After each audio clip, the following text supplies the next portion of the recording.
What is more motivating? Being so unsatisfied with ourselves that there's no other way for us to be happy except if we take action? Or is it more motivating to have positive self-talk that is optimistic, because only once we feel confident do we have the courage to take action? So first I'm going to talk about when strict self-talk can be useful, and then why positive self-talk may be useful. So firstly, if we only have positive self-talk, then we may deny that we are unhappy with our situation or deny our weaknesses. And if we deny our weaknesses all the time and pretend that we're wonderful and that we don't have to change, then of course you won't feel motivated to change if you don't think you have to change.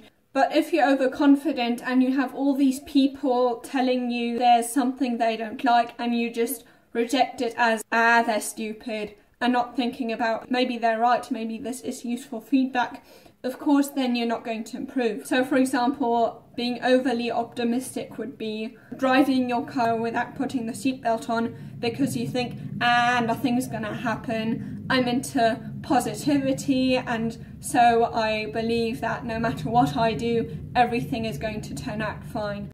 Or if you think that you can never do sports and think you still can be healthy because you're being all optimistic. Or if you think you're going to be successful without ever working. That is not going to get you anywhere in life. Daniel Amen once said to Tom Beaulieu that there's this longitudinal study where anxious people actually died later. And that is because they weren't all that positive and actually were afraid of negative consequences, such as being unhealthy, and also avoided accidents more because they were more anxious, and therefore these conscientious people lived longer because they took care of their health instead of thinking everything's going to be alright no matter what they do, and because they also were more careful and therefore didn't die so much from accidents as those did who were happy. Now, of course, there are many studies about how people who are happy are actually healthier. And I do agree that if you're happier, you're also going to be healthier. But I think that if you're not happy but too happy, overly optimistic, then you're going to die from accidents, or simply because you think that everything's going to be all right no matter how unhealthy you live. So you do want a little bit of fear so that you actually are motivated to prevent negative consequences. So in general, you need to have a bit of negative self-talk so that you don't deny when things aren't going well, so that you notice the warning signals and don't ignore them, that you are motivated to start changing. However, once you realise that you need to change, I think then you actually need a little bit of positive self-talk, and optimism I think does have its place here.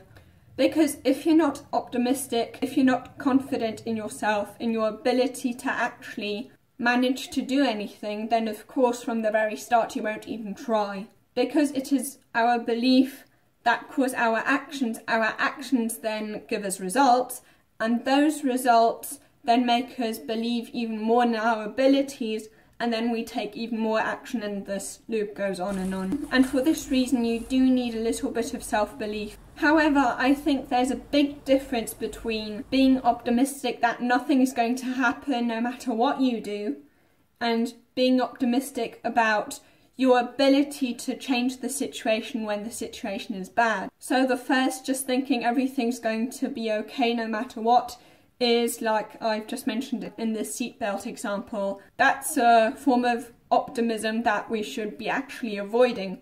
However, being optimistic about once you've noticed, once you've realised that you are in a bad situation, that you need to change, being optimistic about your ability to change, that you think you can change.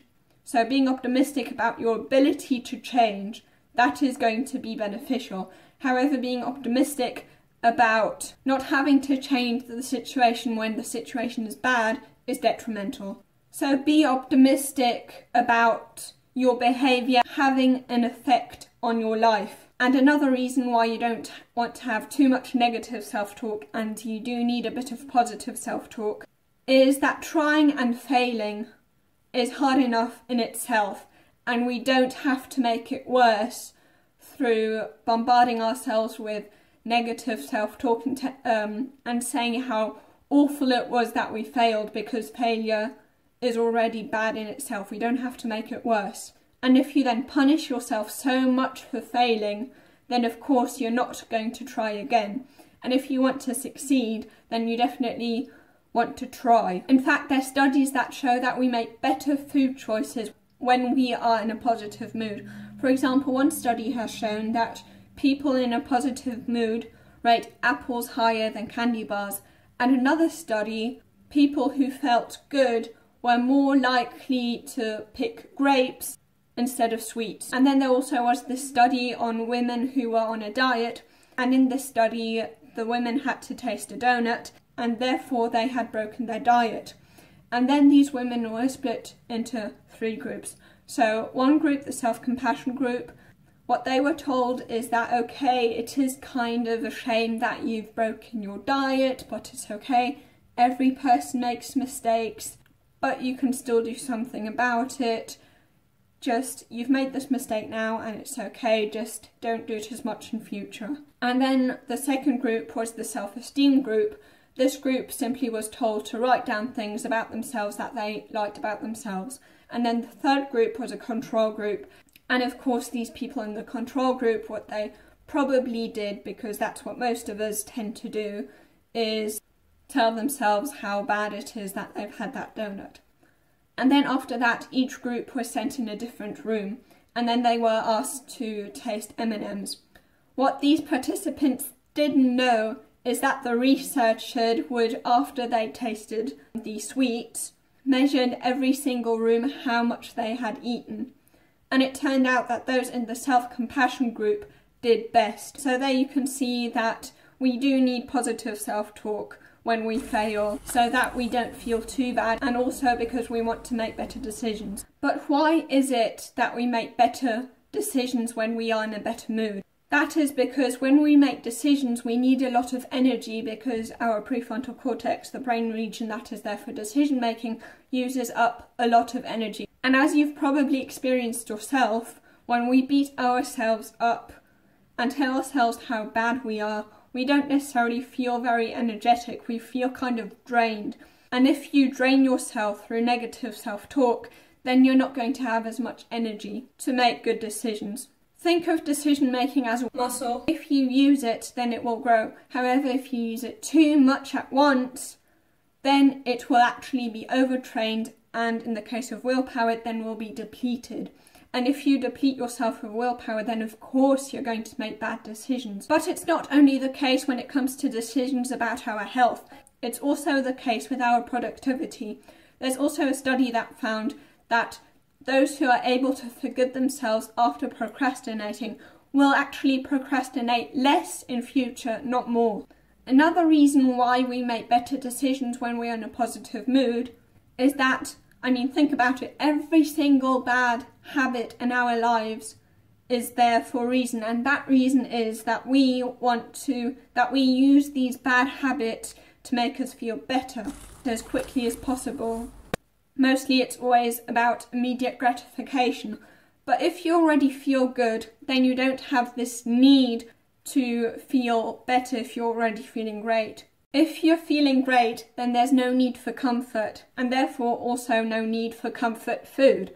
Naturally, we all tend to have an optimism bias. The only people who don't are those who are depressed. And depressed people, as you probably know, will tend to lie in bed all day because they don't feel motivated to do anything, because they think no matter what they do, they are still going to feel awful, and that's why they don't try in the first place. So now you know that you shouldn't deny when you're unhappy about something. But once you're aware of the fact that you're unhappy with the situation, beating yourself up isn't going to be a solution.